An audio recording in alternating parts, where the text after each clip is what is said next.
Ang Philippine Embassy naman doon sa bansang Israel nanawagan pa rin sa mga Pinoy na nag-avail ng repatriation na huwag nang mag-back out sa pag-uwi sa Pilipinas. Kasama mo sa balita, Radyoman Chill Emprido. Chill! RMN Live Report!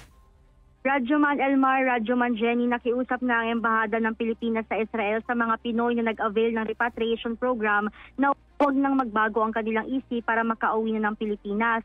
Ayon kay Philippine Embassy to the Israel Ambassador Eileen Mendiola, nahihirapan kasi sila kapag mayroong Pinoy na nagbabago ang desisyon kung balak pang tumuloy o hindi. Aniya, kailangan kasi nilang makumpirma ang mag-uwi ang Pinoy sa kanilang listahan para maiproseso ang kanilang transit visa. Kapag kasi nagbago ang isip ng mga ito ay mahihirapan silang ituloy ang proseso ng pagpapauwi. Aminado rin si Ambassador Mendiola na ang dahilan rin ng ilang Pinoy ay dahil sa economic endanger.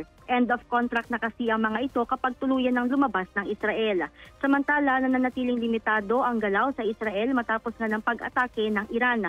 Ibig sabihin, wala munang trabaho, walang pasok sa eskwela, hindi pwedeng magsagawa ng religious services at mag-party, ngunit maaaring lumabas kapag bibili lamang ng pagkain. Kasama mo sa DZXL RMN Manila, Radyoman Chill Emprido, Tatak RMN.